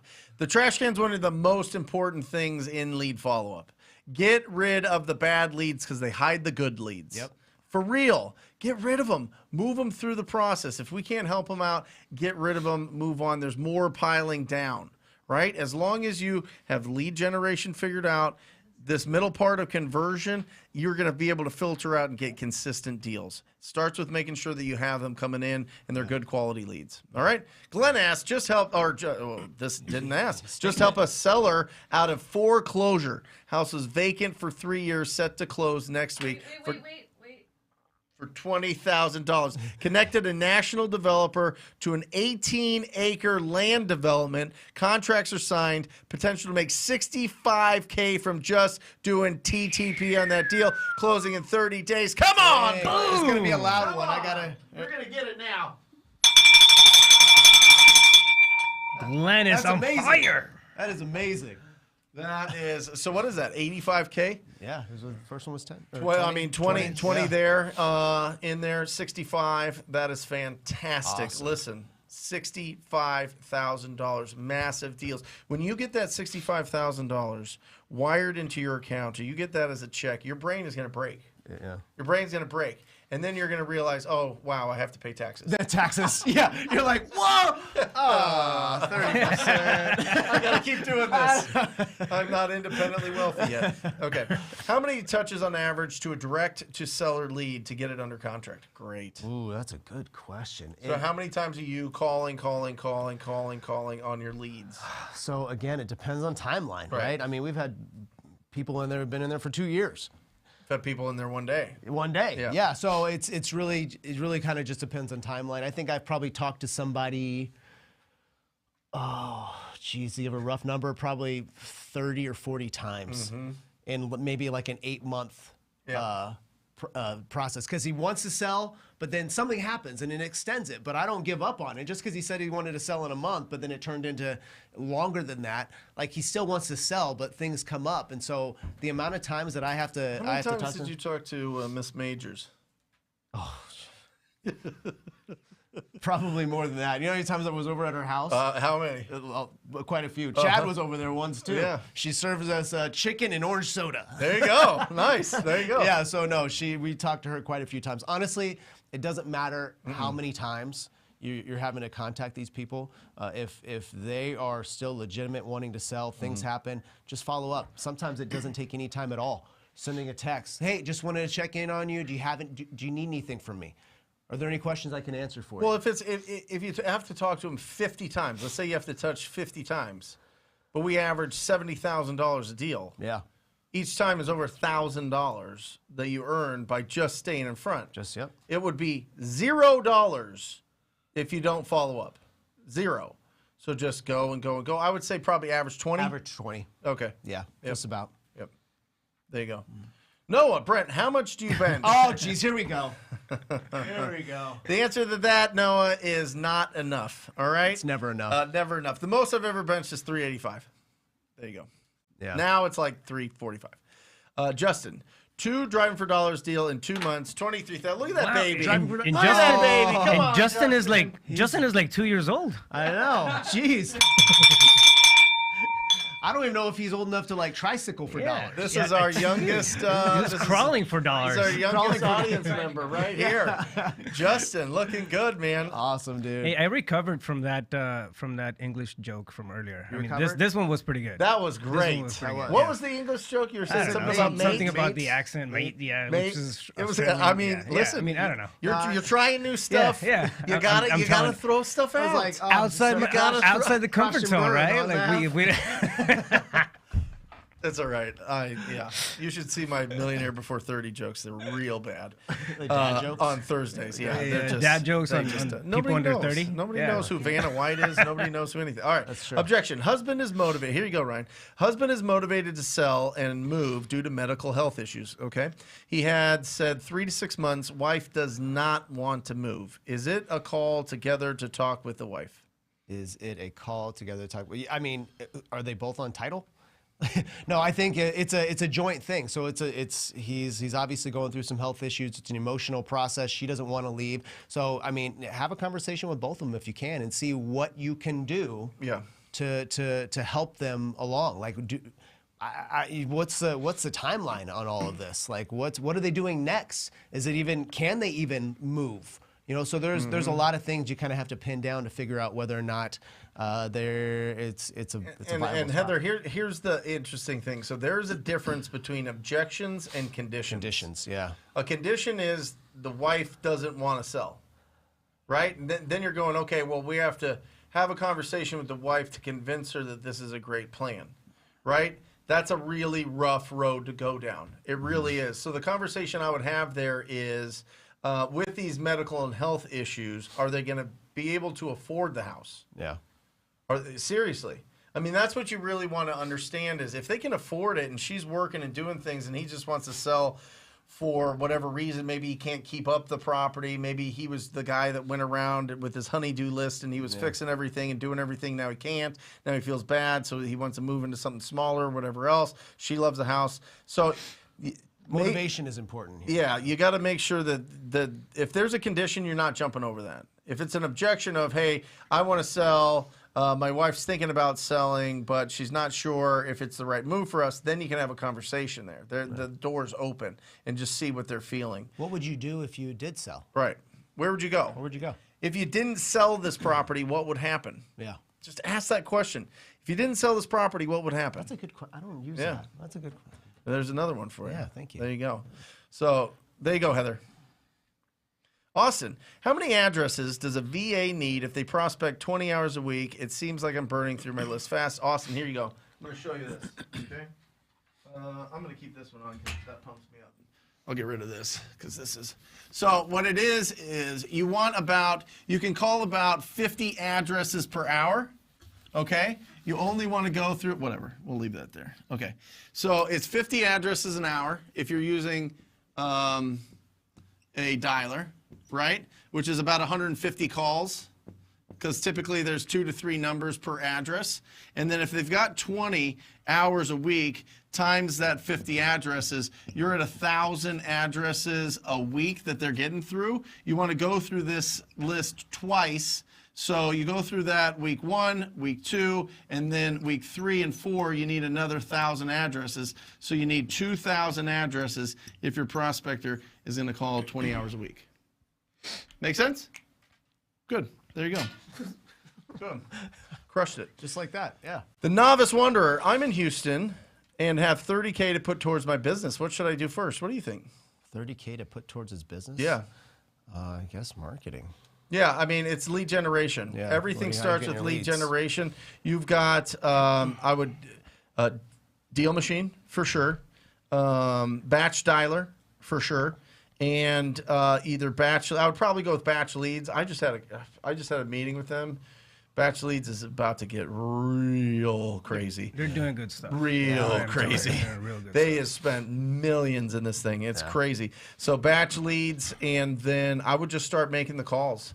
I would just start making the calls and getting consistent. Even if you have that budget, I want you to protect that budget. I want you to earn your first deals with a very, very, very small budget. Don't try to bring Because somebody you need on to too get soon. you need to get to the place of, right now it's a faith thing that you're going to be able to build this business and get it going. We need to get to the fact. We need to cross that bridge. We need you to be able to. That's cool. That was cool to do. Thank you. Faith to fact. And that is just making sure that you start building that process of having quality conversations with distressed property owners. So what do you want to do? Do you want to call them? Do you want to text them? Do you want to door knock them? Do you want to mail them? Probably not in Houston. It probably costs about $8,000 to $10,000 a deal. Have you seen in mail. mistakes? Like, so people have this. Yeah, people hire. So what do people they do? They bring hire somebody on too soon. People hire VAs instantly. They don't know what a quality VA sounds like because they've never done the work. Right. If you're going to bring on a VA to help leverage because your time is really condensed, because you got a job or you got kids or you got a lot of responsibilities, then just make sure that you're spending at least an hour yourself making calls if you have a VA. Just get the experience. Know the process. This is not something that you have to do forever, but it's like white belt stuff. You know what I mean? You don't just jump up to a blue belt or black belt into it and be like, yeah, I can hold my own. No, you can't. You really can't. So do the stuff to build your foundation, and then it'll make you it'll make your business actually grow a lot faster because you're not going to take 2 steps forward, 3 steps back. Yeah. 3 steps forward, 5 steps back. Because you're gonna, and the steps back is the constant churn of having to hire new VAs to make the calls because they're not doing well or they disappear or whatever else. Yeah. So make sure that you're making the calls yourself. I like that question because it's like you have it and you obviously want to invest. You want to invest. Yeah, you don't want to make mistakes, so you make sure your network or you're talking to people who have done it before and kind of can give you that advice. So that's a good question. Yeah. The thing about it, here's the thing, right? Yeah, like you said, you may have a budget for it, but if you hire too soon, you're not gonna be ready for the real conversation. So one thing that I always say, somebody starting out is even if they have money to plug in a VA and help them out with the legwork, you still have to put in the reps so you understand the context of the negotiation that's gonna be coming at you. If you spend $10,000, $15,000 in lead generation, then hiring people, they're gonna generate leads, and whenever you get to that real conversation with the seller, you're not gonna know what to do with it. You're not gonna know how to handle the negotiation back and forth, how to read the scenario and whatnot. It's kind of like if you teach a man to fish, right? Right. Yeah, but if you learn to fish yourself, Yeah. then you understand the You're process fed and for a what you need to lifetime, do next. And So it's it really it's more of a schooling process, really. Like those first 100 quality conversations that you gotta at least have. It's more of a schooling process than a like a productivity process. So see it as a good internship, stage. You're exactly right, mate. yeah, Yes, mate. Of course. Cheers. Do you think Cheers. bandit signs are dead? I don't know. Test them out. I mean, test them out if they're legal in your area. Test them out and just see. But remember, whenever you're paying for people to call you, you have to be prepared to answer that thing live. Yeah. Right? That's why I like control over my schedule. And control of the schedule means if I'm reaching out to people, that's when I'm having the conversations.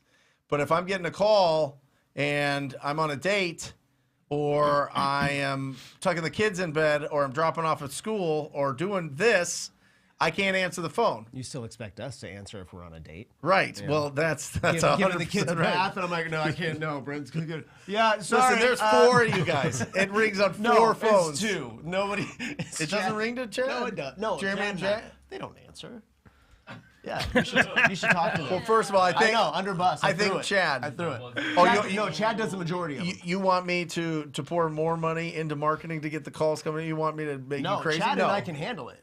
Oh, okay. Yeah. Then why are you complaining? I'm not complaining. That sounded a little bit. Sounded like No, you're saying that you. I think it's on TV. You have to. They have yeah, to. Yeah. Are you gonna be okay? I'm sorry. I got a little. Yeah, Can you put up that picture of us from way back from like 20 years ago? This is why he talks to me like this. Okay, look at that. That's us playing football at Northern Arizona University. Jeremy's our disposition manager. Yeah. The taller of the 3 of us. Yeah, look at those What were kids. we, 18? Yeah, well, that might be 19? 19, 20, yeah. 20 years ago. Brent's carrying them on that picture. Yeah, they're sitting on my arms. Yes. No, I was floating. You guys were not touching the floor. I'd have to be a lot taller. Richard said, do I need all 4 pillars before I go on an appointment? No. Okay. So a lot of times, price to me doesn't mean a whole lot. If I get you obviously get the condition and it's where it needs to be, the motivation and the timeline, the motivation and the timeline is what I like the most because that tells me the real story of what's going to happen. And so if they're like, oh, well, I need X amount of dollars, but the motivation and the timeline are there, I don't worry about the numbers, and then I can work with him as far as where he needs to be and where we can be as far as the terms, minus price. Yep. So yeah, condition, motivation, timeline are the more important ones. And then price is kind of a byproduct because I can typically work with people on price if they're truly motivated and want to do it now. Love it. Yeah. There you go, Richard. Brent, is your team calling HEAO or only niche lists? What's HEAO? Is that Any idea? I think it's an acronym. No. No, it's Unless that's somebody's name. Heyo. Hey. Are you calling? Hey. Heyo. Heyo. I don't know. I don't know. Yeah, give me some Can someone clarification Google it? on that, Javier.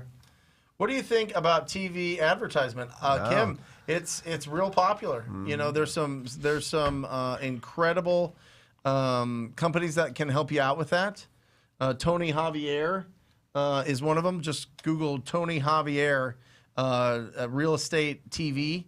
And that's who's most of those people are going through, and he absolutely crushes it. Yeah, he's Tony's really good. phenomenal. He's been doing it a long time. He does it himself, and then he's doing it for other people. So just remember, it's about it depends on your market, but here it's anywhere from $300 to $800 every time an ad runs. So it costs a lot. But they're really, really, really solid leads that come in because if people are calling you off of a TV advertisement, they're ready to sell. It's automatic edification. Yeah. Yeah, right. Oh, high equity absentee owner. You know, that was at the tip of my tongue. Yeah, you were there. You were there. I was thinking the same thing. That's exactly what I was thinking. I like Heyo. That's No. pretty dope. Heyo. Okay. Are you calling we beat that horse. Wait. Here we go. Yeah, we call them all. We call that. We call niche lists. We call.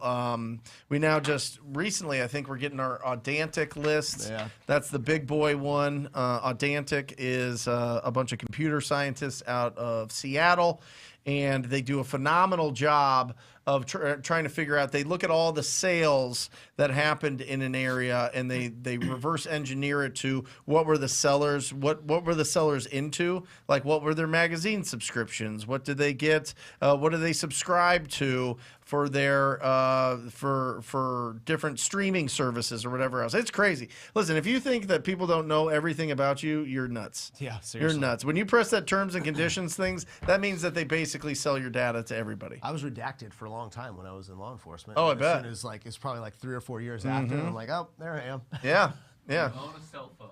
Yes, They know they know about your everything. Yeah, if you own a cell phone. Yeah, exactly. That's it. TTP Jackson, thank you for asking that. That is incredible. Welcome to the channel. Talk to people.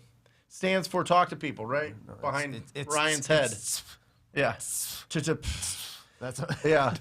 Yeah. A lot of people have a lot of fun acronyms. I mean, a lot of different words for that, but for the acronym. But TTP, talk to people. Yeah. It's the foundation. Having quality conversations with distressed property owners is how you win as a real estate entrepreneur. That's it. As a real estate investor, having quality conversations. If you're sourcing them yourself, if you want the biggest deals, if you want the biggest deals and make the most money, source the deals yourself. And the only way to do that is you have to have a quality conversation at some point in the process. Whether they're calling you or you're calling them, you have to be able to have a quality conversation. We encourage you to go and talk to them so that you can have control of your schedule and so that you can be proactive and not have to spend a lot of money in marketing up front. Yeah. Okay. Isaiah. Hey, Brent, if I do Ryan's agent strategy and am able to secure a contract with one agent, how do you go about finding the end buyer?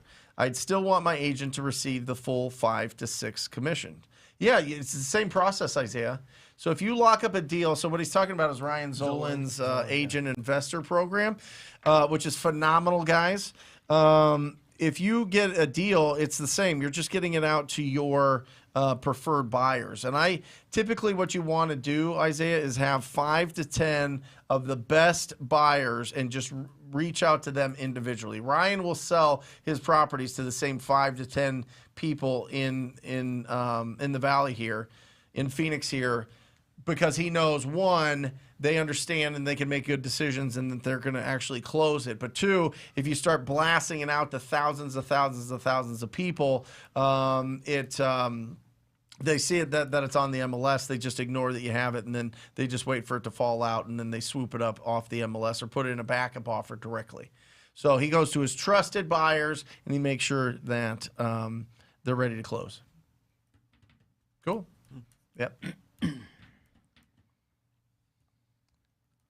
Good. Eli, do you guys have any recommendations for a company that has quality acquisition specialists, VA, that speak English from Latin America or Canada? I don't, Eli.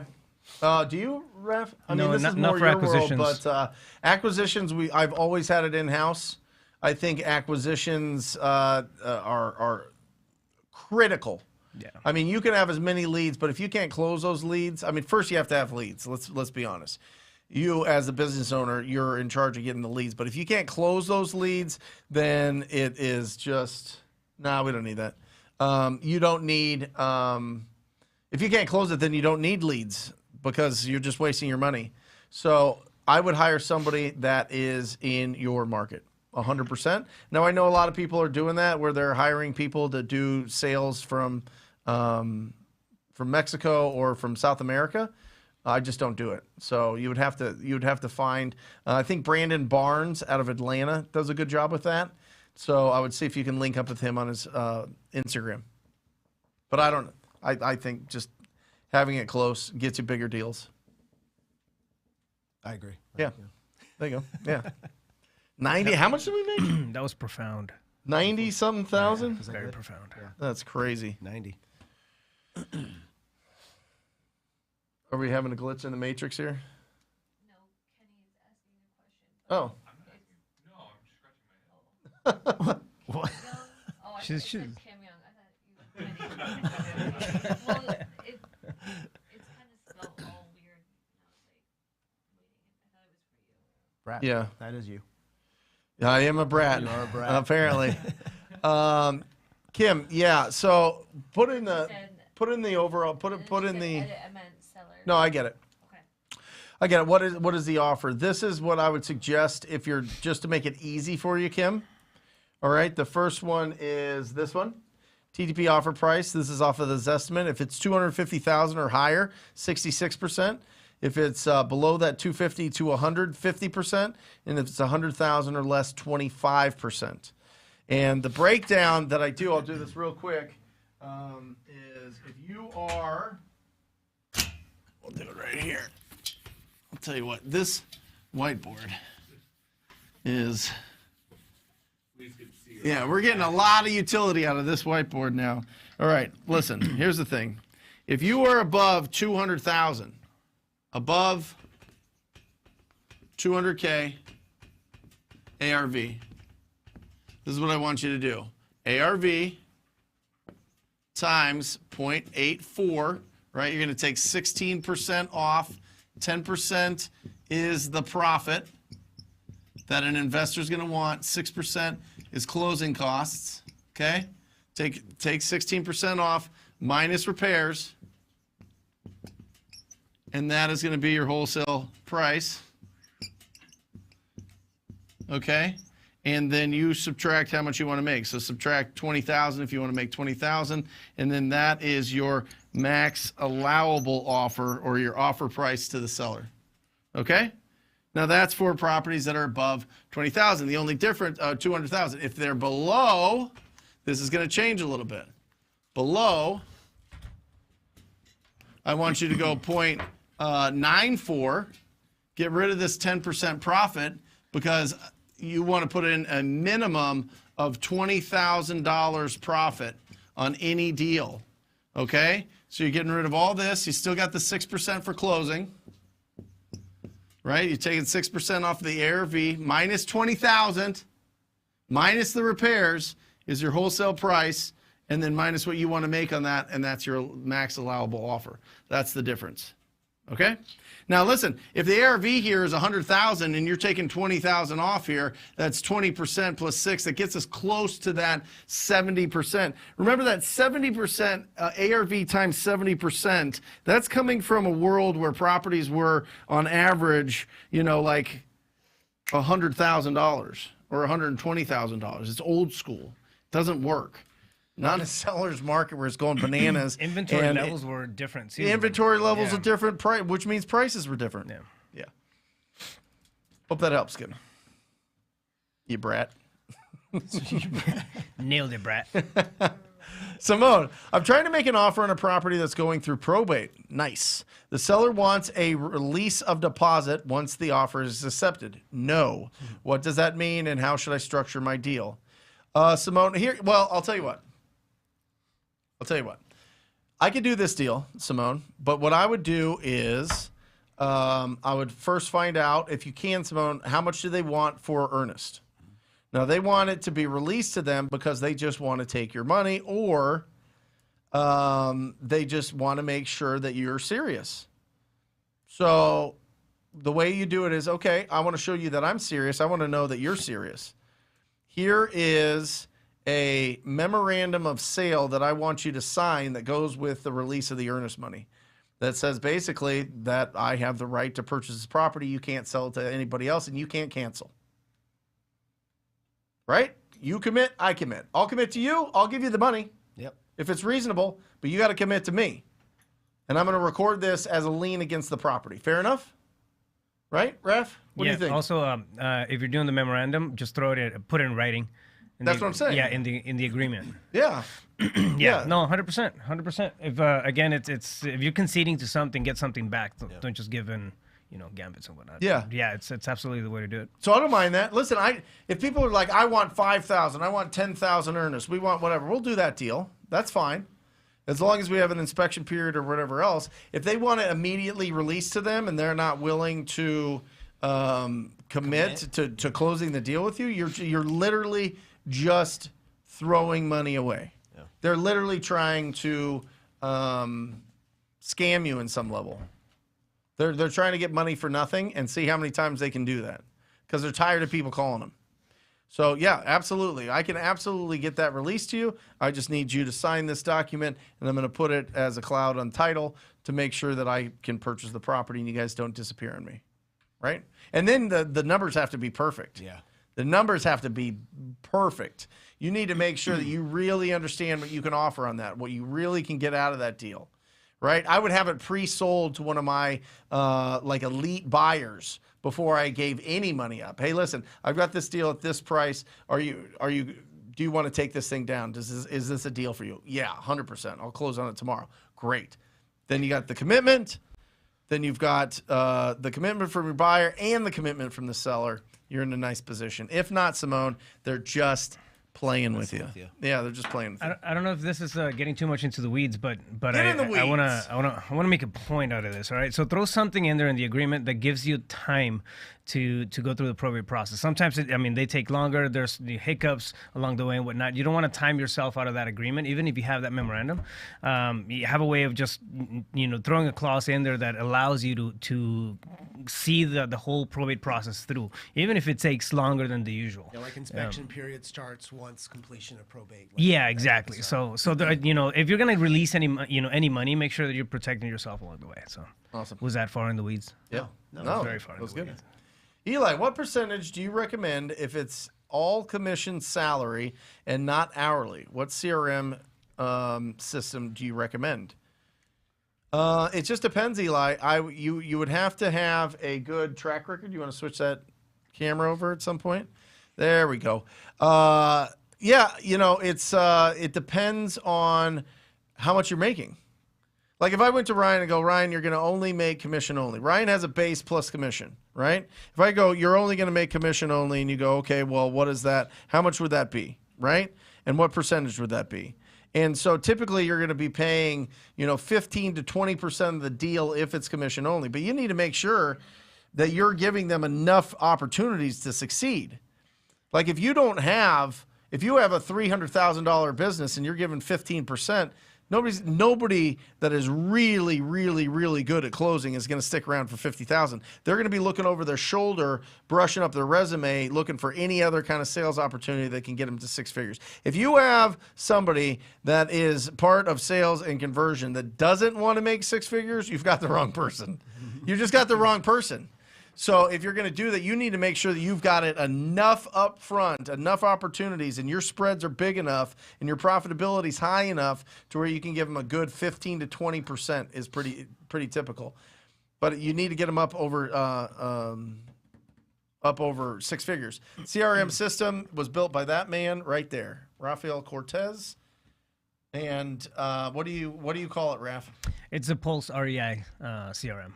How do people find it? PulseREICRM.com. Do you have The Pulse REI CRM. Do you have a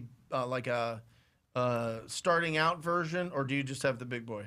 No, I have. It goes straight to the big boy. I mean, Yep. you have, when you get to a point where you need to manage a lot of stuff, Yeah. it's really a build out. I Yeah. mean, there's just no way around it. Yep. But yeah, I mean, at the end of the day, like I think you can, if you're managing less than 100 follow-ups, right? You can do it with something basic like a spreadsheet. You don't have to get too crazy on it, but generate some revenue. If you're doing consistently anywhere from 3 plus deals a month, then you're looking at something else to have be more organized. Yep. So you don't need a fancy CRM system to right out of the gate, Christopher. And then on the percentages, I do 10% for acquisitions, 10 and 15% it's merit pay. So it's 10% up to $30,000. Anything above $30,000, they get 15% out of that, and it resets every single month. Love it. So There you go. yeah. There you go, Eli. Was that 94K profit you just got today a wholesale? Yep. Yes, it was. Yeah. Listen, when you aren't fearful that a buyer's going to back out because you're making a good spread, you can assign it and keep the money. You can.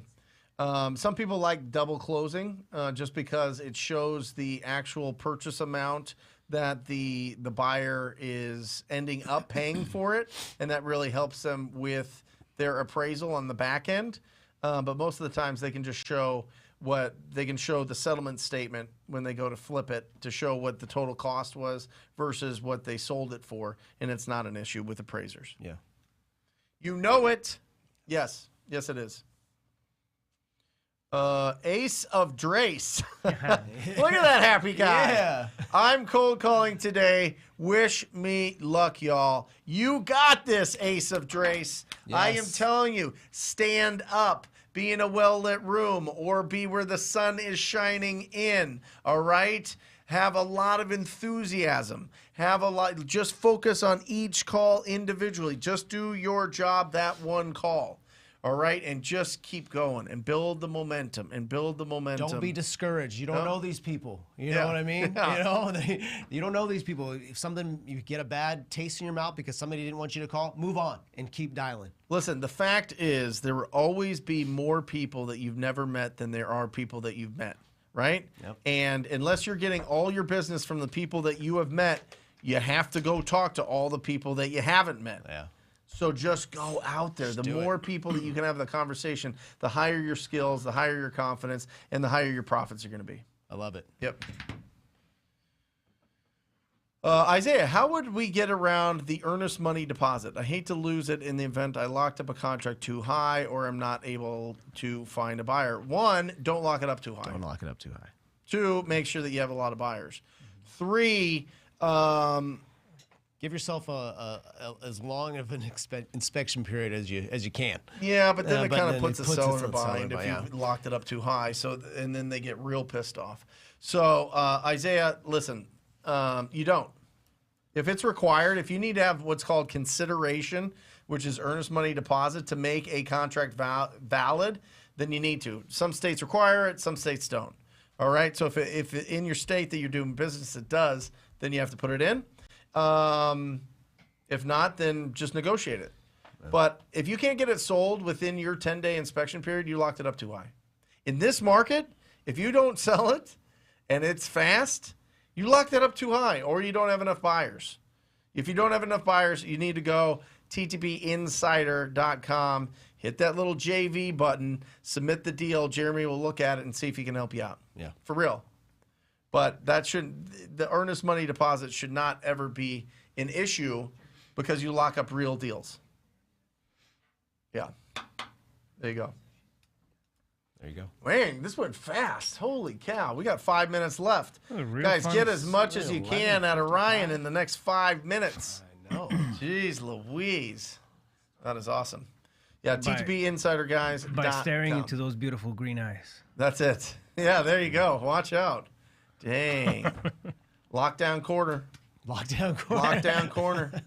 That's right. I went up there. I went to the dome. Yeah. I parked in the loop, Yeah. at the back, and Yeah. walked through. Man, it's disgusting. Yeah. How much nice nicer that it is? place is compared to. So when we played back there, the turf was like that thick, and if you fell, it was like all gross and like you had to get a wire brush to like scrub it out so it didn't get infected. Now I walk in there, it's all plush. And they yeah. have these huge jumbotrons. Kids are and- soft. Oh, so It's so soft. Man, they don't know what it. They don't know what it's you're like. getting old. You know you're getting old when you start telling know. kids are soft. Yeah, Kids we had to are walk soft. uphill both ways. In my the day. snow. Like we came from yeah, like When I was growing up. It's war or so something. Yeah. Samuel, best list of 2022. The best list for us have been past, or have been dead leads, honestly.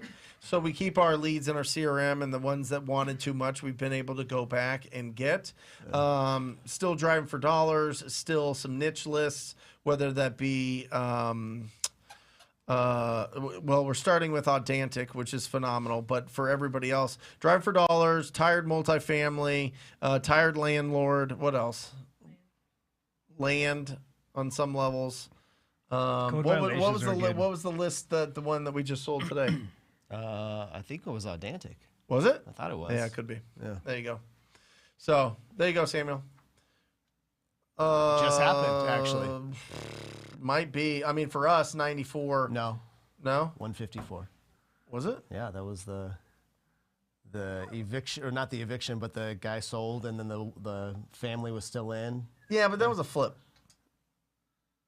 No, the That was one an assignment? Yeah, the Oh. Casa Grande. That we just happened. It just happened last month. Oh, yeah. Yeah. Yeah, that one was great. 154 and some change. No, we closed on that.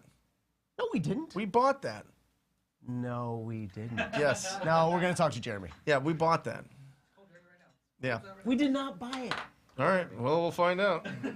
No, because I went out there. I put the lockbox on, and then the buyer was coming out. It was a Oh, thing. you might be right. I know I'm right.